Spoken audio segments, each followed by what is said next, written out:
Welcome to the only show that brings you happenings in the world of diplomacy and international relations, Diplomatic Affairs. My name is Harriet Nati. The show comes off every Saturday on the platforms of Pan-African Television.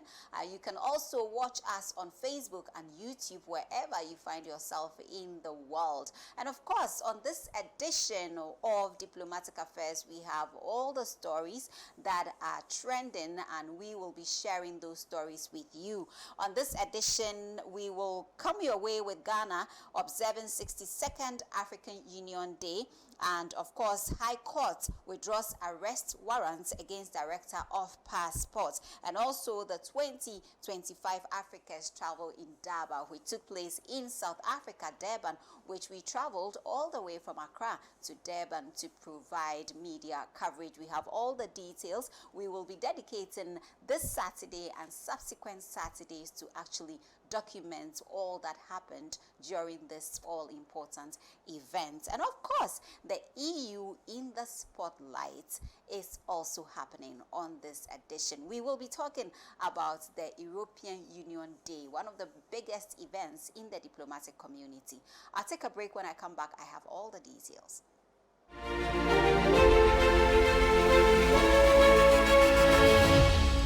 Welcome back. The show is Diplomatic Affairs. My name is Harriet Nati. Now let's start from home. Let's talk about the 62nd anniversary of the African Union. Ghana, through the Ministry of Foreign Affairs, has observed the 62nd anniversary of the African Union here in Accra with a flag hoisting ceremony. This year's celebration themed Justice for Africans and People of African Descent through reparations aims to mobilize political will, foster partnerships, and bring an end to the culture of racism and colonialism. The Minister for Communications, Samuel George, in his delivery, emphasized the need for unity and cooperation on the African continent to ensure a prosperous Africa.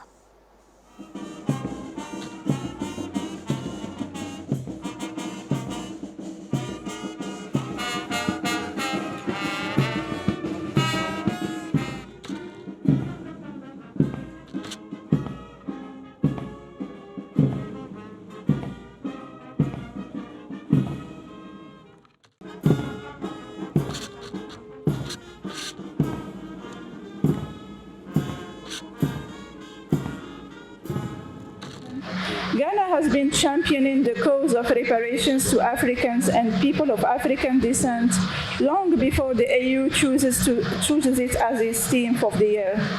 His Excellency Nana Addo Dankwa Akufo-Addo, former President of the Republic of Ghana, was the African Union leader on advancing the cause of justice and payment of reparations to Africans. Ghana also organized the Accra Reparations Conference in November 2023 under the theme Building a United Front to Advance the Cause of Justice and the Payment of Reparations to Africans.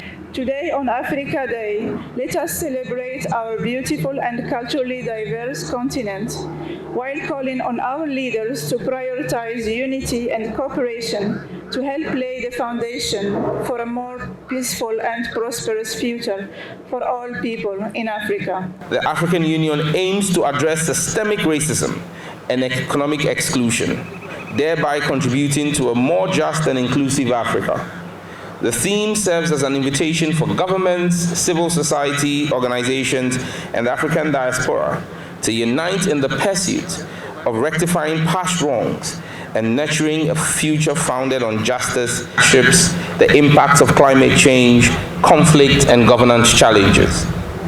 Yet we must not lose sight of our progress. It is our shared values of solidarity, unity, and determination that have carried us thus far, and it is these same values that will carry us forward. We must continue to deepen regional integration, strengthen democratic governance, and invest in our youth, who are not only the future of this continent, but its present.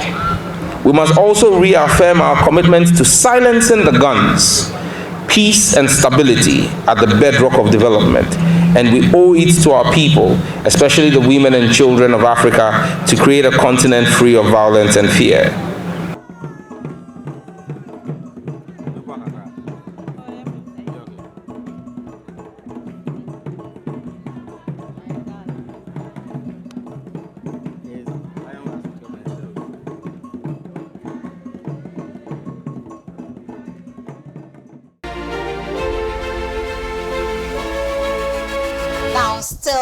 at home, let's talk about the Ministry of Foreign Affairs. And the Ministry of Foreign Affairs has announced the official withdrawal of arrest warrants issued against the Director of Passports, clearing the official of any involvement in a case concerning the alleged issuance of multiple Ghanaian passports to one Mr. Dominic Williams.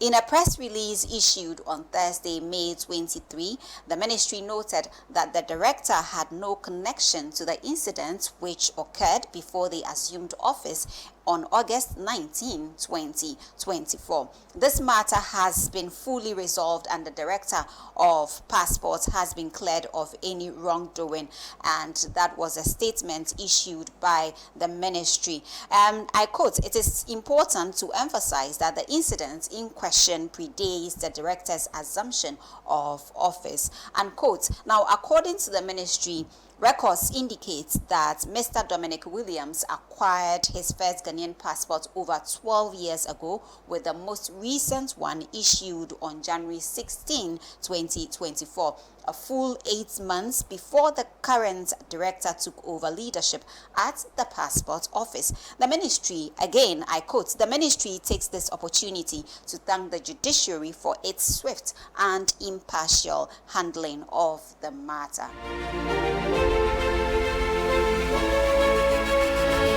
Right now, away from home, let's take you all the way to South Africa. So we were in South Africa for a whole week in between Johannesburg and Durban. It was a very, very great experience for us as journalists from Ghana, Nigeria, and some parts of the continent joined in telling the story. And it's all about the 2025 Africa's Travel Indaba. This is one of the biggest tourism platforms in the world, and it was a successful event. So we were all sent out there to capture, to actually document all the events that happened at this year's Indaba. And I must say that it was a great program and we enjoyed every bit of it. So on this show, like I said, this Saturday we will be bringing you the opening of the entire event, of course, which featured the Deputy President of South Africa and also the tourism minister from South Africa and other key stakeholders. So this is going to be our focus on this episode of Diplomatic Affairs. We will be highlighting all the experiences and we will take you along the journey. So join us every Saturday so that you don't miss anything. It was fun and you need to be part of this, as we unravel all the fun, share all the experiences, the adventure, the adrenaline, and of course the excitement with you. But let's do the opening on today's show. Now, the Deputy President of South Africa, Shipokoza Paulus Mashatile, has called for more intra-Africa tourism to boost economic diplomacy and unity on the African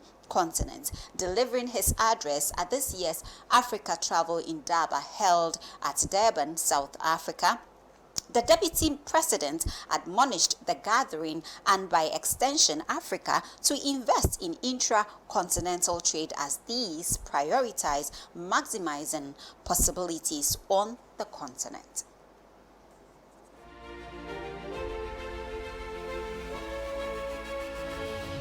Africa's unlimited potential is not just a vision. It's a Pan-African reality waiting to be realized. Our theme, Unlimited Africa, is not just a statement. It is a bold declaration of Africa's promise and possibilities. It speaks of an Africa unbound by all stereotypes. Africa driven by its own ambitions and solutions.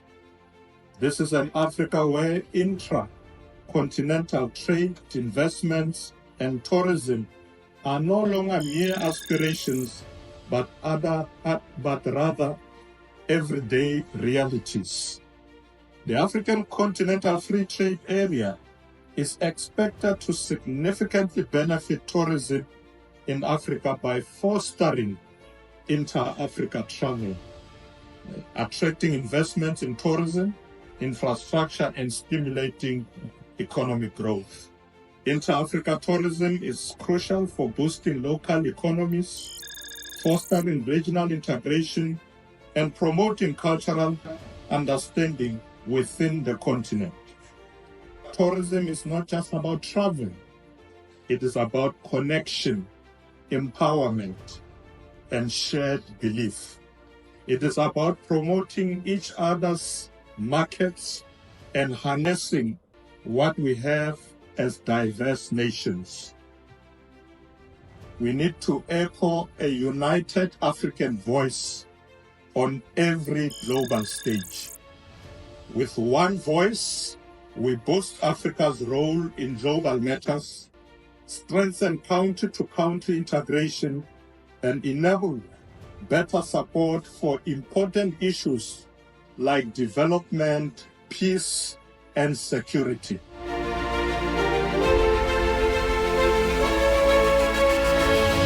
So away from the Deputy President of South Africa, let's focus on the Minister for Tourism.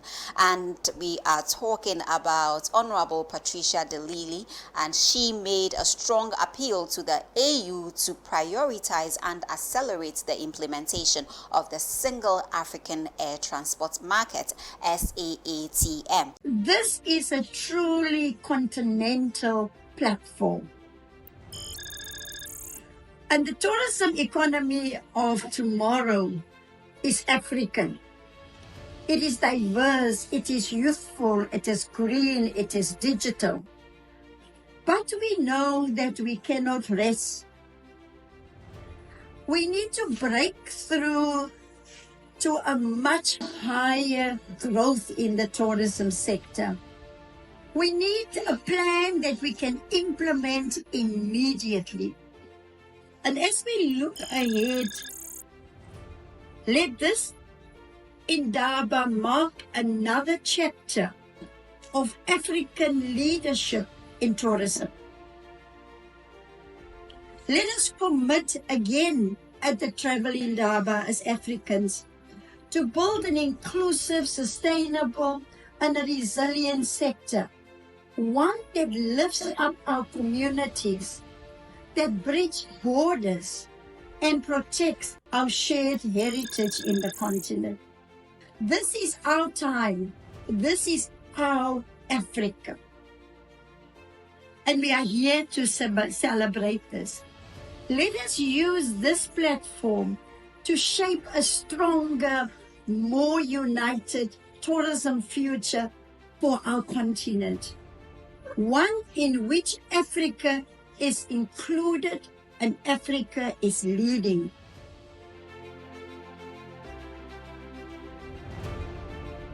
All right then, so that was the Tourism Minister for South Africa, Honorable Patricia de Lille. She was, prior to the events this year's Indaba, she was on diplomatic affairs when she visited Ghana to enhance trade relations between South Africa and Ghana. So it was a great event, as I mentioned earlier. Now, away from that, or on the back of it all, I also had the opportunity to engage my colleague journalist as we discussed the media's role in promoting tourism on the African continent, and also telling our own story. It was great to know that South Africa has been very intentional by employing the services of African journalists to help in the dissemination of information. So diplomatic affairs, alongside other media houses, there were a few of them who were there, also from Nigeria, and we had a very insightful conversation.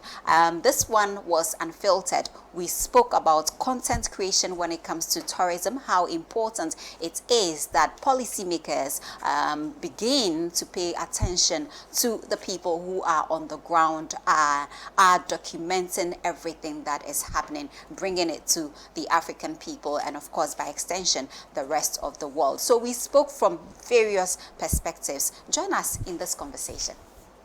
Hello there, you are welcome to the only show that brings you happenings in the world of diplomacy and international relations, diplomatic affairs. My name is Harriet Nati. So today we are in South Africa, right? And this is our studio. I know you are loving it. I'm loving it too. So let's zoom in. I have my colleague journalist here with me, and I am so privileged to have them in here with me. But the focus is on tourism diplomacy, the role of the media, and each and everyone in promoting tourism on the African continent. Ladies and gentlemen, can we please introduce ourselves? Over to you. My name is Nike Oresoya. I'm a Nigerian travel and lifestyle content creator. I showcase destinations and locations on my platforms on Instagram and TikTok. So yeah, I'm a freelance content creator and I promote tourism on my platforms.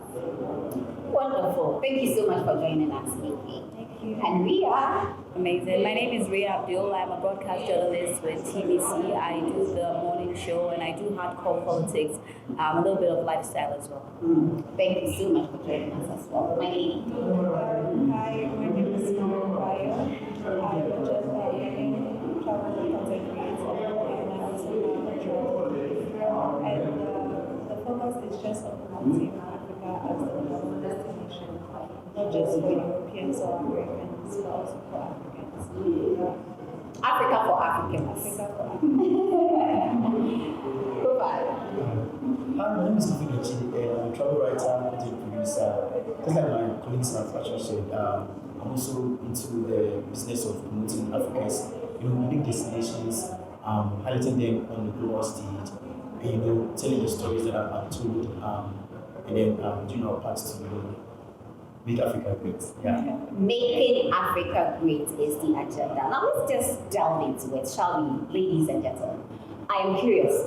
Lifestyle content creator, travel content creator, and again, writer, and lifestyle content creator, travel. It's all the same thing if you ask me. Hardcore. And talk about politics, talk about the policies that are made at the top when it comes to tourism on the African continent.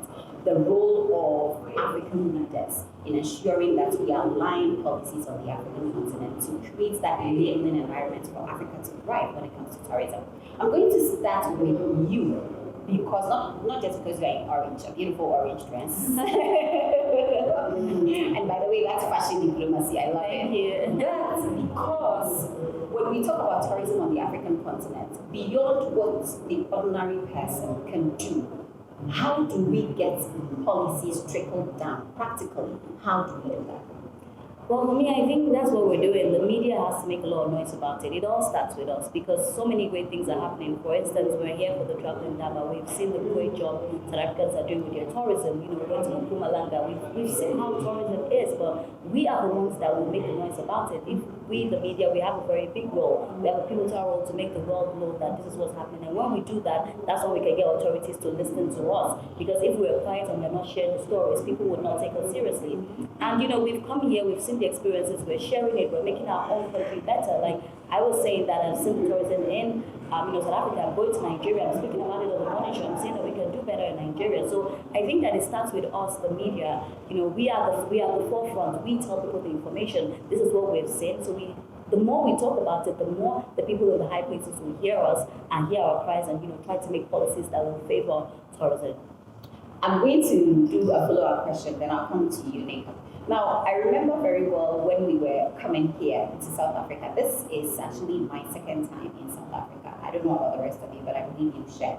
But then the experience I had without a visa back home, the visa-free waiver made it easier for us to just come through. I will share my personal experience. The process was very smooth. No hiccups. No challenges. It was a very smooth process. You get there, you give them your passports, they just, take a look at it, go through the system, and then you are out. This is amazing. Don't we need this as a continent to actually drop the barriers and the walls? And it's beautiful. So while we were at the Indaba, that we had a conversation with the Minister of Tourism in South Africa, and she spoke about the fact that they're working on something for Nigeria. And I'm going to speak about Nigeria because Nigeria is a place that a lot of Nigerians want to come to South Africa. So it's been very difficult for them. So because I'm Ghanaian, I have the Ghanaian passport, I still have my affiliations with Nigeria. It was easy for me. And I pray that all African countries can go through that way. See my Nigerians suffer to get South African visa. It's very sad. People are duping them, take their money, they don't get it at the end of the day. They wait long periods, they don't get it. And that's why I was really happy with what the minister said. It seems like she's hearing the cries of the people, but she has said that there were talks, going on it, and then they halted a bit, but now they've seen the reason why they have to do it. It's not far-fetched, it's something that has to be done. If Ghana has visa-free, there's no reason why Nigeria should not have visa-free. And not just Nigeria, so that it doesn't be like I'm biased. Other countries too as well. We should not struggle to get into African countries, because at the end of the day, we are all one. We are claiming that we're one Africa. Or I'm saying that the Ghanaians are my sisters and brothers, or the people in Ethiopia are my brothers, the people in South Africa are my brothers. Why do I need visa to enter into their town? But another thing I realized again is I just hope that we don't abuse it, because Africans sometimes they give us privileges and then we tend to abuse it. So in as much as we're advocating and we're saying that this has to be done because we're one people, we need to be responsible. And I tell people that it starts with you, because every day we keep on saying they need to do better, the government, but who makes up the government? We make up the government. So at the end of the day, if that happens, it starts with us. We ourselves, we also need to do the right thing. But I'm really believing in what the minister said. I have faith in her. I know that once Nigeria is done, because Nigeria is highly populated, and once Nigeria is done, I believe that other places will, be done. So I'm keeping my fingers crossed, and I'm monitoring her closely. Following her before the end of the year. So let's see what happens. Well, let's see. We are all keeping our fingers crossed. We really want this to happen because it would change the narrative of the African continent. It will open vast doors for us to do business, and make a lot of money, create employment and all of that. So this is one of the key things that we need to look at. Now, randomly, I'm going to be posing my questions to you. Before I come to you, Nika, I'm going to do Miriam first. And Miriam, let's talk about, I saw how you were nodding to, what Riyadh was saying. Let's talk about where you sit as a lifestyle content creator or a writer. I would actually call you a journalist because you are doing the same work. There's nothing that actually defines your job, far from what we do as well. So from where you sit, being around, moving a lot from one place to the other, you get to socialize easily with the ordinary people on the ground by bringing, the stories, to life. You've been to a lot of African countries.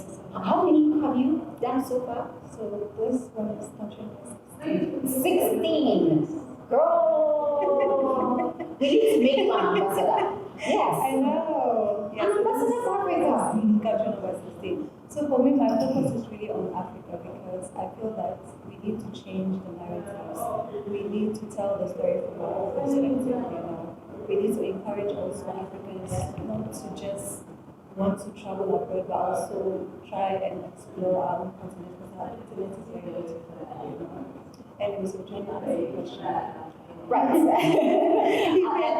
like the premise that you have set for this to happen. Now, my question is that what's your experience like when it comes to traveling within the African continent?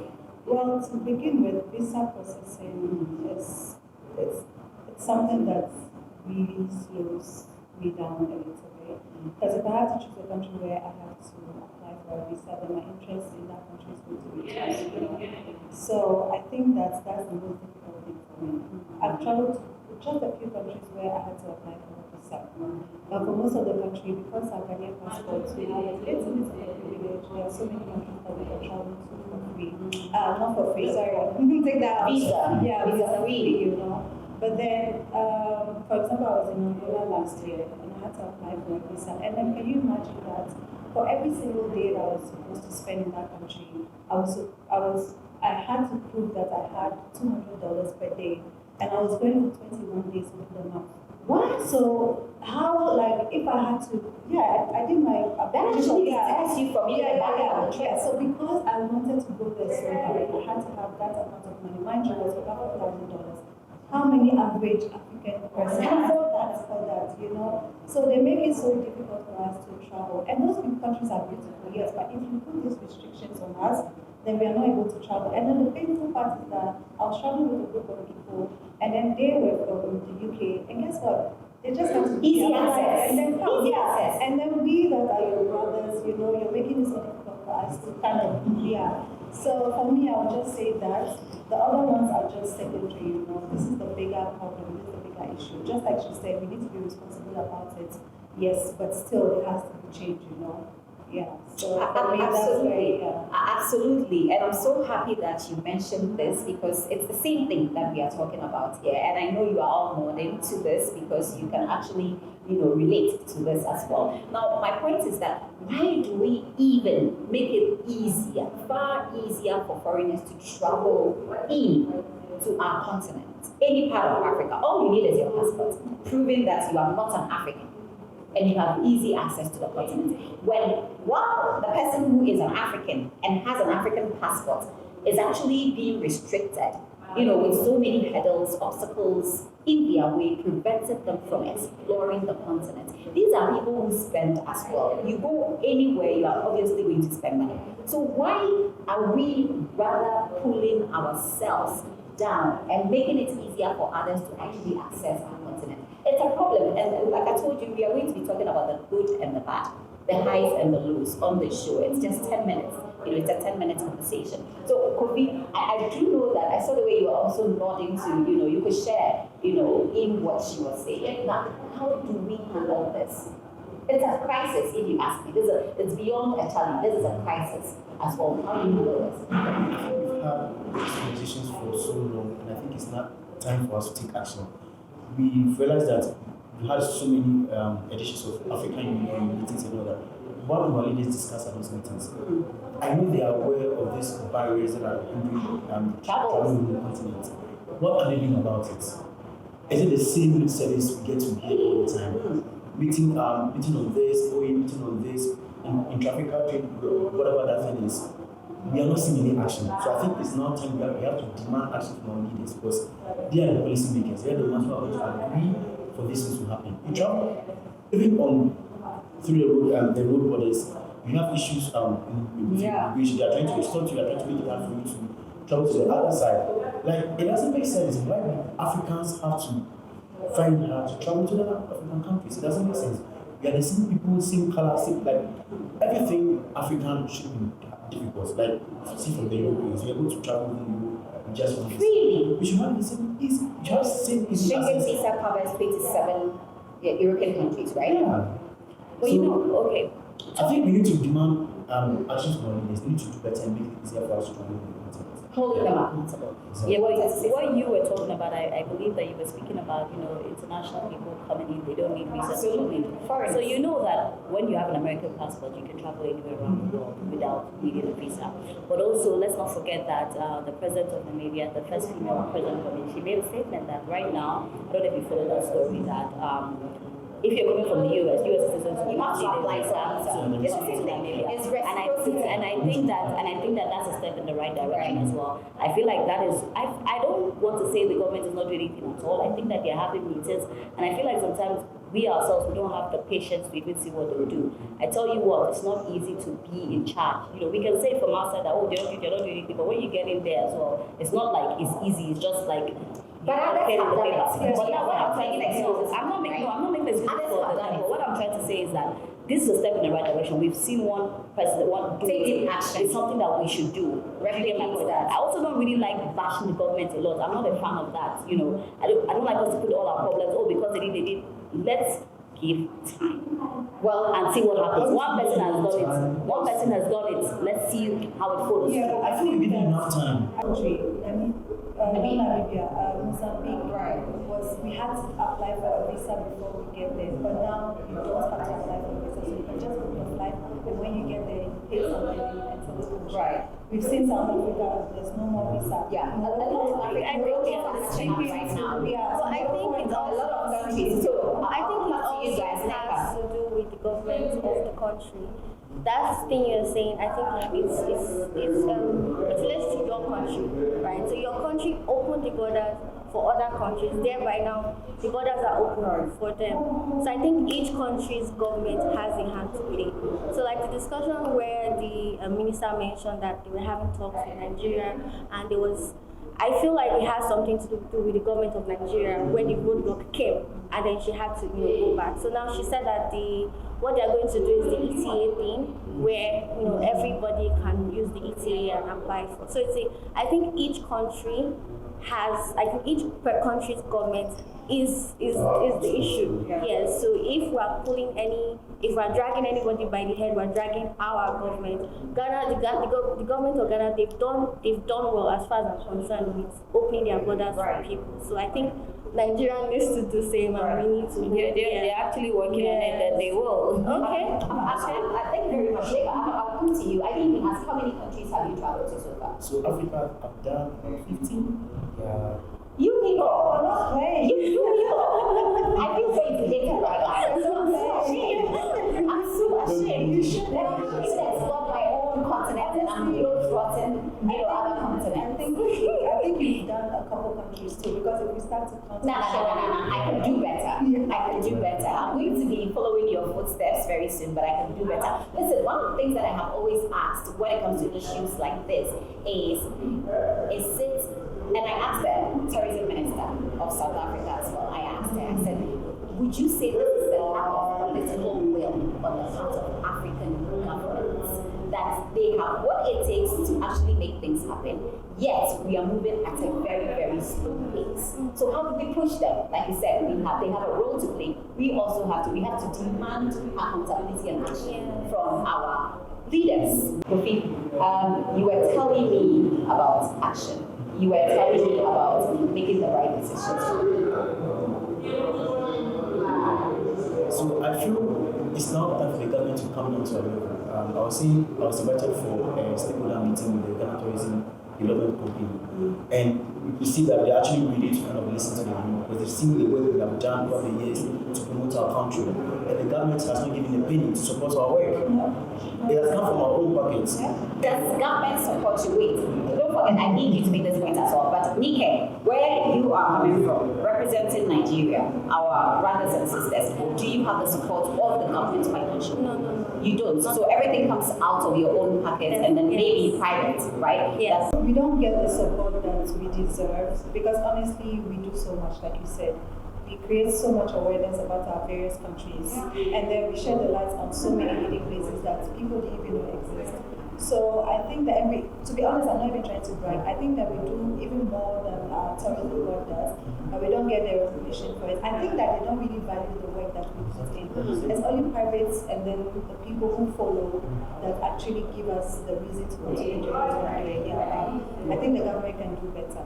The government can do better. Government has to come down to our level, not just you, all of us, our level, because the youth plays an important role when it comes to tourism, and it also has a way of influencing decision making, right? Policy at the top. If they give us a seat, that's when we get to know what the problems or the issues are, because we are on the ground and we see the challenges and everything, so we can actually let them know. Now, I'll finish with Ria. Neka. Nike, guys. Now, let's talk about your experience so far. How many countries have you done? 9 countries. 9 countries. Well, are you guys competing on what? 15, 9. I'm not even going to talk about mine. But briefly, share with me what your concerns are or is when it comes to tourism and the youth. Okay, so mine is internal in my country. I feel like our government is really not looking at tourism. I feel like they don't even see it as a potential for growth, economic growth and all of that. And Nigeria is like in its raw state. It's like a gold mine, an untapped destination. And we have everything, but I feel like they are not aware. I don't know if they are aware, but they really do not see that. They are more focused on oil and other forms of income. So that's my major challenge. We don't have like maintenance culture. We have so many internal issues that I feel like we can't even start speaking about the external. You will find time to talk about this again. So Ria, I'll wrap up by saying that definitely they can do better, but I'll also say that when it comes to tourism in Nigeria and especially Lagos State, Madam Toke Benson, the Commissioner for Tourism, is doing a fantastic job. We cannot even take it away from her. She's trying her best. We can see that right now she's making Lagos a destination for Dirty December. Last year, she made a bold statement showing that Lagos is peaceful, Lagos is safe. There was a carnival that they had, Madam Token Benson is doing a fantastic job with Lagos precisely, but definitely more can be done, because I don't do travel tourism, so I don't know anything about that. But I see what they do with Lagos State, and I give her a thumbs up for it. All right, someone has to start from somewhere, right? So those who are doing a good job, they always must be, at least commended for doing what they are doing. And it's the same thing. If we were all to move with the little resources that we have, I'm sure by now we would have gone or reached somewhere. Guys, one word from each of you. South Africa. How has the experience been? The highlights. The highlights for me, Magical. I would say magical. Just a word to describe it. Okay, yeah. It's been wholesome. It's been wholesome. Wow. Anything in particular you want to share? For me, I think it's more about the people. The reception, right? It's been amazing. It's been amazing. The people are really nice and welcoming, and I like the customer service. I don't know how to tell you, but they make me feel safe. All right, it feels like home for me. You? It's been mind-blowing. I feel like South Africa is a destination for people that want to see Africa properly. Mpumalanga is beautiful, God's view, also the three rendezvous. It's just a beautiful experience, and I'll say it's mind-blowing, and they've done fantastically well when it comes to tourism. I would say magical. I love the intentionality behind the country. It's very, very intentional. There's always something they're doing. They want people to come. You can see it in their actions. I think for me it's intriguing the fact that there's just so much to do, and it takes multiple trips to kind of see everything that's happening here. Absolutely. They're investing so much in their tourism, so we need to learn and do say. Yes. Best practices are always worth replicating, as I have said, thousand over on my show. And that's what diplomacy is about. We are all about the exchanges. If anybody is doing something great and you want to replicate, you need to get closer, you need to exchange knowledge, you need to actually let them know that you are very much into learning and want to know how they are doing this as well. For me, if you ask me, my experience is just one word.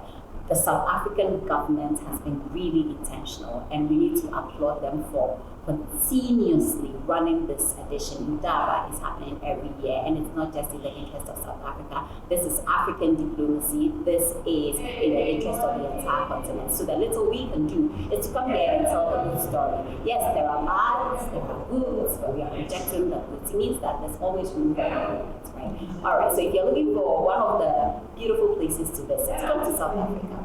Beyond the surface, come and experience God's window. God's window. Yes, so we'll show you all the visuals. Thank you so much for being with us. We'll come your way another time, and it's always a pleasure to have you, being part of our conversations. Enjoy the rest of the weekend. Bye. Bye. It's a wrap. Hope you enjoyed that session, and of course, like I said, we will be bringing you a series of events that took place during our visit to South Africa. Our experience in Mpumalanga, it was beautiful, and of course we are here to share all of it with you. Now, away from South Africa, now let's talk about EU-Ghana relations. The European Union is a great partner, a key stakeholder when it comes to the development of Ghana. And relations between Ghana and the European Union have over the years improved as the EU has invested in areas such as security, education, infrastructure, among others. Now, leader of the European Union delegation to Ghana, His Excellency Ichad Razali, at this year's observation of the 75th EU Day, said the European Union will continue to invest in Ghana, especially the youth, to ensure growth in all aspects in the country.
would like to acknowledge the constructive role that Ghana has played recently at the UN Security Council and is currently playing as a member of the Human Rights Council.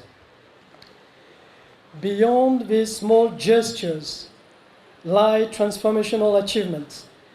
I will highlight just 3 concrete deliverables of our partnership, Minister.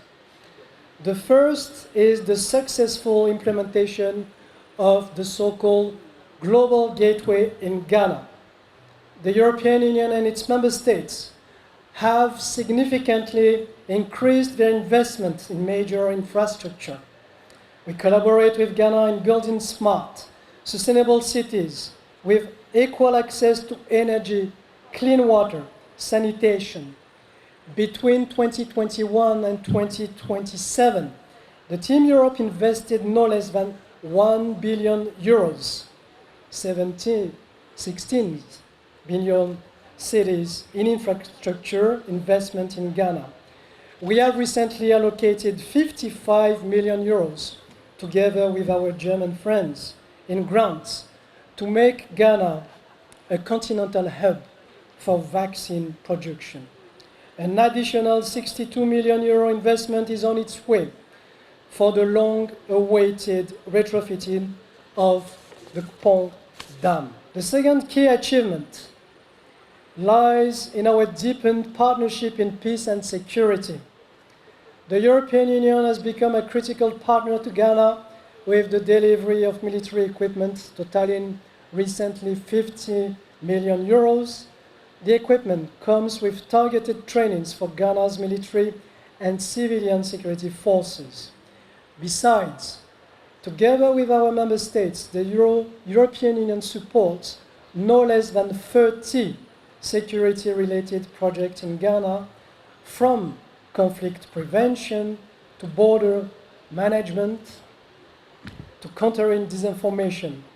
I would like to pay a special mention to the continuous maritime security presence ensured by the EU Navy vessels in the Gulf of Guinea, together with their counterparts from the Ghana Navy.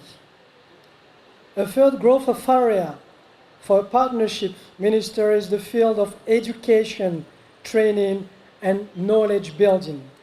We believe in Ghana, we believe in the youth of Ghana, and this is why we have passed a pact for skills with Ghana in the field of technical and vocational training. Every year, the European Union and its member states is welcoming 1,000 new students from Ghana and professionals through scholarships in our best universities, in our best training facilities. Sometimes there are occasional questions about European Union's increasing support to Ghana and other African nations. What are the strings attached? I'm always asked by some journalists or bloggers. This is a fair question.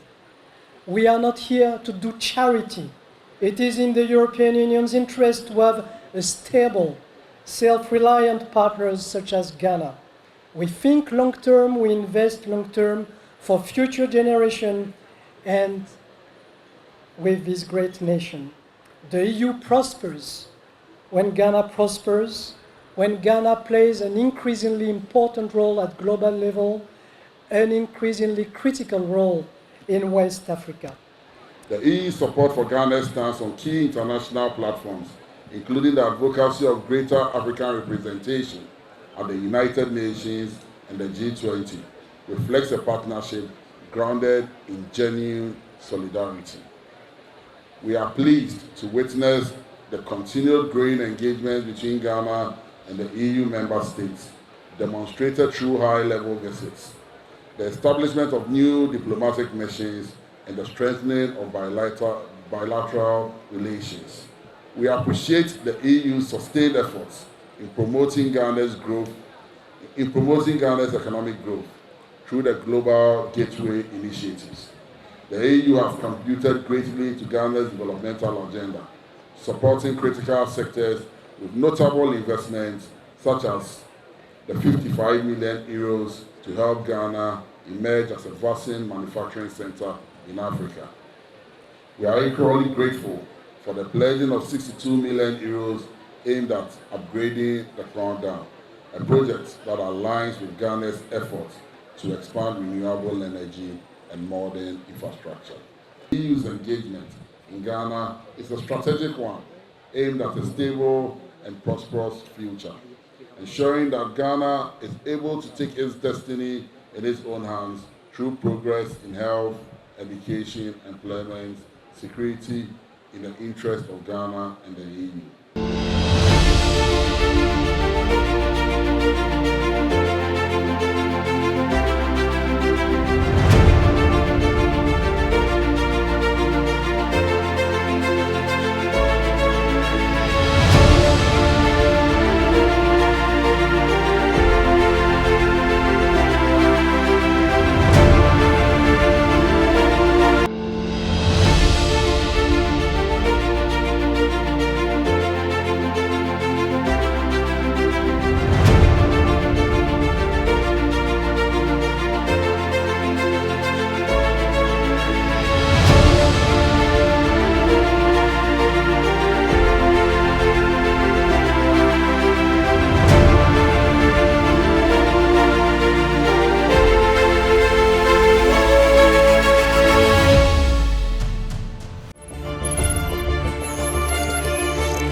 The EU's 75th anniversary was a big event that took place here. It is one of the anticipated events when it comes to Ghana's diplomatic community, even though this is held all over the world, across the world, you know, wherever the European Union has a delegation. So this is something that happens every year. But relations between the two countries, you know, have always been special, and it's very strategic. Partnership is everything that Ghana needs at this point to develop, you know, and move to where it ought to be. So, I mean, you've seen it. It was very vibrant, colorful, well attended. Everybody was there. Right, so this is where we draw the curtain on this episode of the only show that brings you happiness in the world of diplomacy and international relations, diplomatic affairs.